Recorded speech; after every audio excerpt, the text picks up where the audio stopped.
Captain Jack Sparrow is one of the most famous pirates ever seen on screen. Unlike the other pirates in this story, Sparrow is a fictional character, but his adventures have made him feel almost as real as the legendary pirates of history.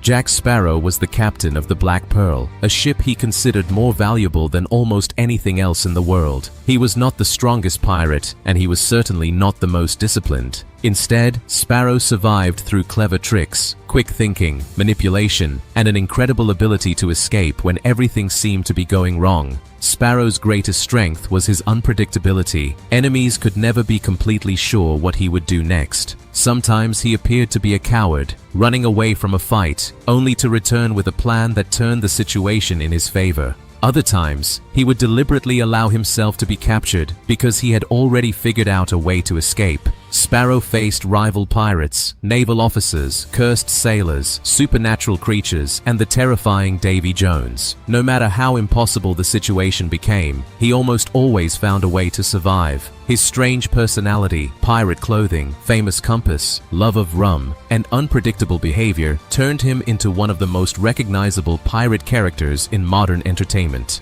Blackbeard Edward Teach, better known as Blackbeard, was one of the most feared pirates of the early 18th century. Blackbeard became famous not only for attacking ships, but for creating an appearance so terrifying that many enemies surrendered before the fighting even began. He wore his long black beard in thick braids and was known for placing slow-burning fuses beneath his hat during battle. Smoke surrounded his face, making him look almost demonic. Blackbeard understood that fear could be more powerful than cannons. He commanded the Queen Anne's Revenge and became one of the most powerful pirates operating along the American coast and Caribbean. By 1718, colonial authorities had decided that Blackbeard had to be stopped. Lieutenant Robert Maynard of the Royal Navy was sent to hunt him down near Ocracoke Island in North Carolina. Maynard's ships were smaller and appeared to be vulnerable. Blackbeard opened fire, killing several of Maynard's men, but Maynard had prepared a trap. He ordered most of his remaining sailors to hide below deck, making the ship appear almost abandoned. Blackbeard took the bait. He and his men boarded Maynard's vessel, expecting an easy victory. Suddenly, the hidden sailors emerged. A brutal hand-to-hand battle erupted across the deck.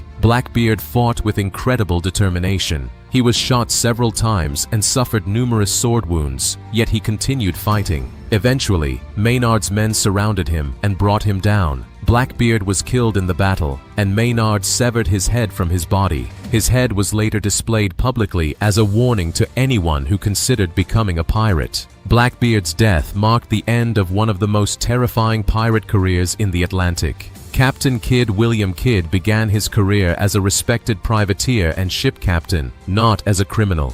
He received authorization to hunt enemy ships and was expected to fight pirates and enemy vessels on behalf of the English government. But his career quickly became controversial. Kidd captured ships that later became the subject of accusations, and eventually he himself was accused of piracy. He returned to England hoping to defend his actions, but instead he was arrested and put on trial. Kidd insisted that he had been betrayed by powerful people who wanted to avoid responsibility for his actions. The court did not accept his defense. In 1701, William Kidd was sentenced to death. He was taken to Execution Dock in London, a notorious location where condemned pirates were publicly hanged. According to historical accounts, Kidd's execution went horribly wrong.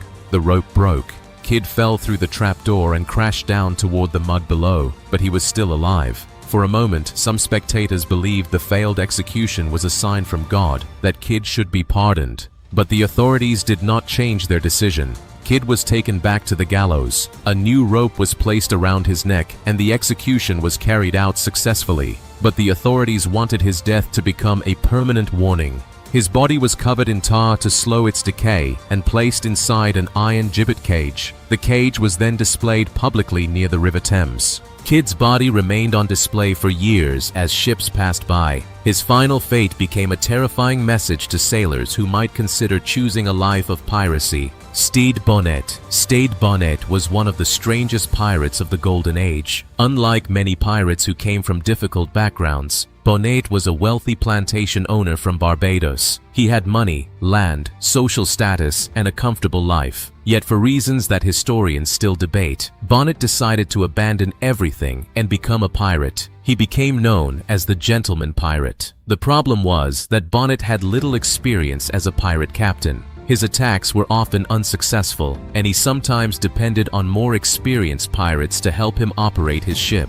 Eventually, Bonnet was captured and taken to Charlestown, South Carolina. On the day of his execution in 1718, Bonnet dressed in his finest clothing. He looked more like a wealthy gentleman attending an important ceremony than a pirate walking toward the gallows. But as he approached his execution, his confidence disappeared. He became extremely nervous and reportedly struggled to remain standing. Bonnet was taken beneath the gallows and the execution was carried out. Afterward, authorities did not want his grave to become a place where people could remember or celebrate him. His body was taken to the marshlands and placed in an area regularly covered by the tide. The authorities wanted nature itself to erase his remains. The gentleman pirate had abandoned a life of wealth for piracy, and in the end, he disappeared into the Carolina marshes. Calico Jack John Rackham, better known as Calico Jack, became famous for his colorful clothing and for sailing with two of the most famous women pirates in history, Bonny and Mary Read.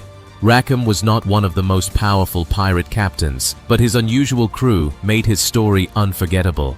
In 1720, Jamaican authorities caught up with Rackham and his crew.